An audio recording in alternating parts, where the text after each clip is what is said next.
BBC Radio Cambridgeshire. So this is how to get people from the communities that they're in, the communities that they serve, and the great work that they do, how to get people to that point of recognition. Absolutely. We've recently done some research that shows that 50% of the British public would love to see more ordinary, extraordinary people honoured for the incredible things that they're doing, the incredible work that they're doing. But actually only 23% of them know how to nominate somebody for an honour, which suggests that a good, 67% are just expecting a tap on the shoulder from King Charles.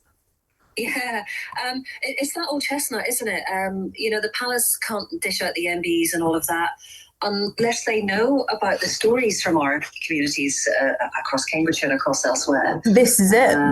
In order to sift through and in order to rightly honour those who are so deserving of it. The problem is with our real world heroes, Claire, is that generally they're shy, retiring, quite modest types, and they're never people for putting themselves forward, are they? No, that's right. But actually, you can't nominate yourself for an honour, and this is where the work comes in. You've got to be in it to win it, and it's down to those of us that know those incredible unsung heroes to go onto the government website or indeed speak to Awards Intelligence and get them nominated and get them in the queue to be recognised. Okay, so how do people go about this then? Because there is a formal process. And maybe that alone actually puts people off, that they have to write the right thing, they have to say the right thing, they have to present it in a certain way. Absolutely. The process is actually very simple. And just to sort of go back on what you said, the honour system is very, very inclusive. Absolutely. So you go onto the government website, you can download the nomination form, which is open to anybody. And you set out in that form exactly why that person is deserving of an honour, the positive impact that they've created, how they've gone above and beyond to make Britain a better place.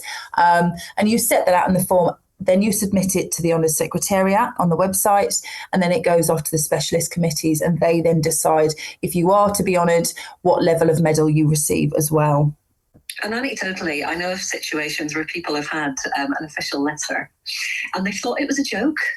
Of course. Someone's having them on. And across this as well, people just are flabbergasted sometimes to find that they've gotten that far in the process. And that's what's so heartwarming about it as well, actually. I do love this time of year. I love it when the honours list comes out and the list is published in the Gazette, because those individuals are probably just going about their day, doing what they would always do, regardless of whether they received recognition. And that's the beauty of the honours system as well. And it's funny because, as you say, there are many people that don't know they're being nominated. So when they receive that letter from number 10 inviting them to come up and receive their investiture, it's really beautiful because they feel seen, and that's a wonderful gift to give to people. And we'd love to see more people coming forward and putting in their applications. A friend of mine received an MBE in the wake of the 7/7 attack some years ago, and he was completely floored to think that I think several of his colleagues at the time had put him forward for the award. But having gone through the process and having gone to the palace and received his gong, he was so thrilled with the whole experience. Of course, he still tells the story to this day of how he visited the palace and there was a lot of fuss made of him and all of that, rightly too. And it can be transformational to everyday people's lives. Of course. And I think, anybody that seems to think that the honours system is outdated, that exactly what you've just said as an example is precisely why it's not outdated. That will never go out of style at all. And I think, to those people that are given those letters after their name, not only does it transform their lives, but it gives them a real opportunity to go on to do more good. It's a door opener. It's a badge of trust, isn't it? And it really sets them apart. So there must have been so many situations, Claire, when you and your team have worked to get someone recognised, and they've got the reward or whatever it happens to be, and you've seen them through the entire process. How lovely is that? It's the clients that we work with, I absolutely love my job. You can imagine, the people that I get to meet, and the stories that I hear, it's wonderful. And when we do help an individual go on to receive their honour, and they send us photos from when they've gone up to one of the palaces to receive their medal, it's just wonderful. It really is. Yeah. And you can't nominate yourself, obviously, but could a close family member do it on your behalf? Absolutely. Does it need to be someone slightly less connected with you? No, it can be anybody. You can be as close to that individual, or you can be quite disconnected from them. There is the opportunity for others to be involved in the nomination process, of course, because you fill out the main body of the nomination, but the Cabinet Office does ask that you also submit with a minimum of 2 letters of support. So those would be other people that they've worked with or crossed paths with that will go on record to say, yes, this person is who they say they are. Yes, they've created this incredible impact, and we fully support them in receiving their honour. So, it can be a real community effort as well to put these people forward, and you all get to share in it. I know that you can't tell us for definite who you think will be a recipient in the New Year's Honours this year, going into 2026, but do you have your suspicions as to who might be on the list? There's always... Which famous names might make it this year? Well, there's a few people that, are always hotly tipped, I think, to receive honours. I mean, on the celebrity circuit, you've got Sarah Cox, who has actually done 5 marathons now for children in need. She's raised a phenomenal amount of money. I'd make her a dame instantly.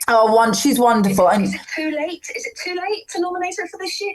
No, absolutely not. Absolutely not. I mean, also, there's 2 a year. You have to remember, you've got the New Year's Honours and you've got the birthday honours. So exactly. And then, you've got another one that I love is Jamila Jamil. She's the actress and presenter. She's a very vocal advocate for body positivity, mental health, and social justice. But actually, I mean, equally, there's individuals like Professor Geraldine Wright. Now, she's been leading a team of researchers and has discovered a superfood that looks like it could be really beneficial to the bee colonies and actually save them, which is absolutely fantastic. We wouldn't necessarily know about her otherwise.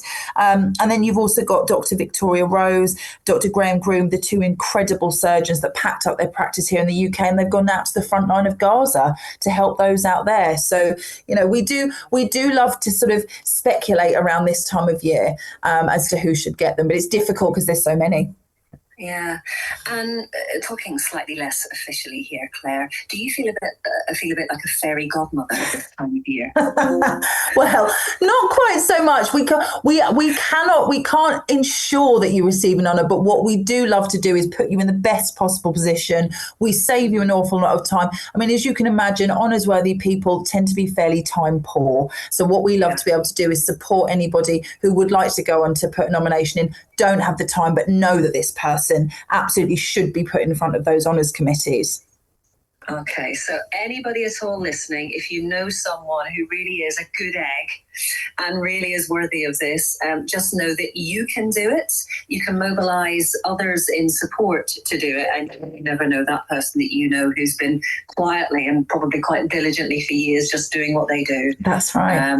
It should maybe rightly get the respect and recognition that they deserve. Absolutely. And if you need, I mean, as I said, the form is there on the government website for anybody that wants to apply. But if you do want that support and that expert guidance, Awards Intelligence would love to hear from you. Lovely stuff. Oh, Claire, you're marvellous. I could talk to you all day. I'm so appreciative of your time.